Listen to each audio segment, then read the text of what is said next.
الحمد لله رب العالمين والصلاة والسلام على رسوله محمد وآله وأصحابه أجمعين. اما بعد، ډیر زیاتو خوږو عزتمندو نن چې د سیرت زموږ کومه کلاس دی نو هغه دی بیعت عقبه. د دې نه مخکې د رسول الله صلی الله علیه وسلم د معراج واقعه موږ بیان کړه چې نبی علیه الصلاۃ والسلام معراج ته تللی او په هغې کې مونځ په نبی علیه السلام باندې فرض شوی او ټوله واقعه مخکې تېره شوې وه او په دغې کې موږ د بیعت عقبه څه نه څه ذکر کړی و چې نبی علیه الصلاۃ والسلام د دغه خلکو سره د مدینې خلکو سره بیعت کړی او د معراج واقعه پکې موږ داسې ذکر کړو چې د معراج واقعه د بیعت عقبه نه یا لږه مخکې شوې ده یا د بیعت عقبه اوله او د ثانیې پرې منځ کې راغله. نو د دغې پس منظر دا دی چې دا 11 کال د نبی علیه السلام د نبوت او جولای 620 عیسوي وه. نبی علیه السلام د شپې په تیاره کې د حج په موده کې کله به چې د حج ورځ وي نبی علیه السلام ګرځېدو او خلکو له به دعوت ورکاوه. د شپې به دعوت ځکه ورکاوه چې عام مشرکان نبی علیه السلام به تنګاوه نو چې هغه رکاوټ جوړ نه شي نو شپې به یې په توره تیاره کې خلکو له دعوت ورکاوه. په دې کې نبی علیه السلام یو شپه ابوبکر صدیق رضی الله عنه ورسره د علي رضی الله عنه دی. نبی علیه السلام دعوت ته ووته او بنو زحل او بنو شیبان چې کومه قبیلې وې هغې ته دعوت ورکړو. هغې وله جواب خو حوصله افزا ورکړو، یعنې داسې سخته خبره ونه کړه خو د ایمان د راوړلو تصریح یې ونه کړه چې موږ ایمان نه وړو موږ مؤمنان شو.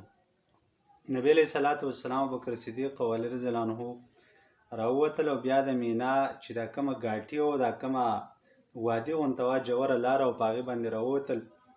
کله چې هلته راغله نو هلته د یثرب یو څو یعنې د مدینې یو شپږ نوجوانان کسان ناست. رسول الله صلی الله علیه وسلم د هغې طرف ته ورغی. همدا د قبیله خزرج شپږ کسانو: اسد ابن زراره رضی الله تعالی عنه، عوف ابن حارث و رافع ابن مالک دی، قتیبه ابن عامر دی، عقبه ابن عامر دی او حارث ابن عبدالله دی. دا شپږ کسان دي. رسول الله صلی الله علیه وسلم یو خواله ورغی او د دې خوش قسمتي دا وه چې د مدینې د یهودو نه به دې دا خبرې اورېدلې چې په آخره زمانه کې به یو نبي راځي یو پیغمبر به راځي او موږ به د هغې سره ملګري کېږو، ستاسو موږ مقابله کوو، مضبوطه مقابله وکړو. دا خبرې خو هغې اورېدلې وې. رسول الله دې خواله ورغی، تپوس یې ته وکړو تاسو څوک یې؟ هغې ویل موږ د قبیله خزرج خلک یو، د مدینې نه راغلي یو. نبي علیه السلام یې ښه د یهودو خلیفان یې؟ هغه ویل هغه یو د یهودو خلیفان.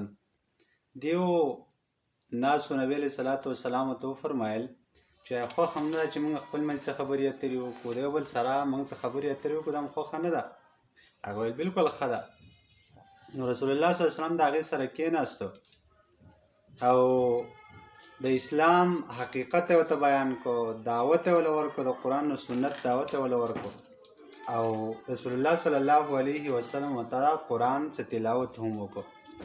دا چې کله وکړم دا چونکې د یثرب او قلا او رجالو خیاران کسانو او پوهه خلکو او قلا یعنې د عقلمنده خلکو، رسول الله صلی الله علیه وسلم چې کله دیو ته دا دعوت پیش کړو د دین دا خبره ورته وکړه نو دیو په خپل منځ کې دا خبره وکړه چې دا خو هغه سړی ښکاري چې کومه یهودو موږ ته کومه خبره کولو چې دا به یو سړی راځي او نبي وي هغه پیغمبر یې حقه وي، نو دا خو موږ ته حقه سړی ښکاري. رسول الله صلی الله علیه وسلم تبارک هغې دا خپل رای قایم کړو. بیا خپل ملګرو ته وویل چې په ده باندې خو ایمان راوړل پکار دي، هسې نه چې زموږ نه یهود په دې کې مخکې شي هغه زموږ نه مخکې ایمان راوړي. او دا خلکو بیا نبی علیه السلام ته کسانو یقین دهاني ورکړه چې زمونږ خپل قوم په داسې حال کې پرېښی دی چې هغه انتهایي د جنګ په حالت کې موږ پرېښی دی. دعوت او د خپل منځ کې ډېر زیاتې غټې دښمنۍ دي او لوی جنګ شوی دی او ستا دعوت موږ خپل قوم ته ورسوو، موږ خپل قوم ته واپس شو. که چېرې ستا په وجه باندې الله رب العالمین زموږ مخالفتونه او جنګونه ختم کړو، ستا نه بل لوی معزز زموږ په درمیان کې څوک بیا نه وي. نو دا خبره رسول الله صلی الله علیه وسلم ته وکړه او دوی خپل قوم طرف ته لاړو. دا د بیعت عقبه اوله بلکل بنیاد و چې دی نه بیا وروسته په بل کال باندې بیعت عقبه اوله وشوه. بیعت عقبه اوله څه شی دی؟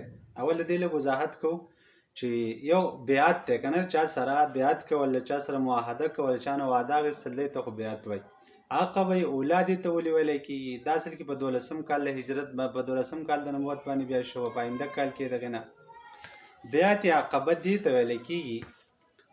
دا د دین چې کوم مراد دی، نو نبی علیه صلات وسلام د دغه خلکو سره چې په آینده کال کې کوم خلک رالو، نو نبی علیه صلات وسلام د دغه خلکو سره معاهده وکړو. دا معاهده چې کوم دا نو دا سره دی مینا نه، د دې مینا اصل کې د مکې نه به چې خلک راتله دي مینا طرف ته، نو د دې مینا په دې مغرب طرف کې چې کومه تنګه غونته لار وه، دغه تنګې لارې ته به خلکو عقبه ویله. په اردو کې هغې ته ویلی کېږي ګاټي، یعنې تنګه لار چې په یو ځای کې تېره شوې دغه ته ګاټي ویلی کېږي، عقبه ورته ویلی کېږي. او دغه په اصل کې د حج په حج کې چې کله خلک د شیطانانو ته ولي، د شیطانانو ته موږ وایو، نو دا کومه جمرې چې ولي، نو دغلته دغه یو جمرې ته دغه ویلی کېږي جمره عقبه. نو جمره عقبه هغې ته ځکه ویلی کېږي چې هغه هم چونکې دغه ځای نه چې کومه تنګه لار وروتې، نو دا هغې په سر کې ده بلکل، نو دغه ته ویلی کېږي جمره عقبه یا جمره دغه ته ویلی کېږي لویه جمره ورته ویلی کېږي. او دا نورې جمرې چې کوم دي دا د نو مشرق طرف ته بیا واقع دي.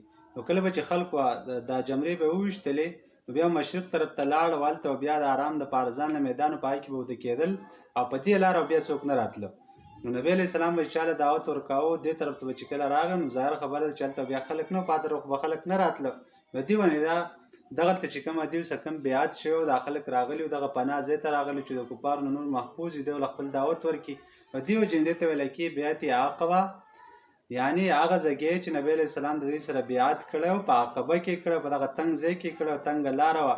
اوس خو لارې کولاو شوي دي، خو دا هغه وخت هغه تنګې لارې وې.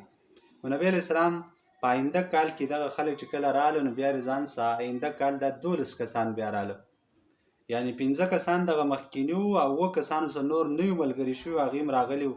د نبی علیه صلات وسلام سره کېناست، او دا نبوت 12 کال و. په دې کې 2 صرف د اوس قبیلې کسان، نور باقي ټول حضرت قبیلې وو. د مینا په دغه عقبه کې ملاقات وشو نبی علیه صلات وسلام سره، او نبی علیه صلات وسلام دا کسان نه د یو څو خبرو بیعت او وعده واخیستله.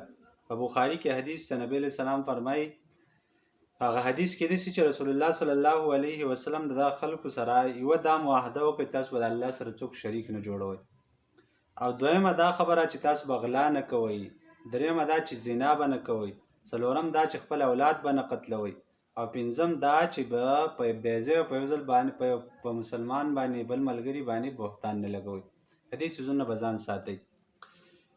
دا خبرې وشو. نبی علیه صلات وسلام فرمایل چې کومه خلکو د دې څیز ارتکاب وکړو، دا کوم چې موږ تاسو به نه کوو، چا وکړو، او په دنیا کې به دا ثابته شوه، نو دته په دنیا کې سزا موږ ورکوو. که ثابته نه شوه، نو بیا معامله د الله سره، که الله یې معاف کوي، او که الله ولې سزا ورکوي. خو بهرحال چې دا بې ثابته شي، نو دا به دته باقاعده د سزا بیا میلاویږي. نو دقې ته ویلی کېږي بیعت عقبه اولا، یعنې اولنی چې کومه بیعت شوی و د دغه مدینې د خلکو سره، نو هغه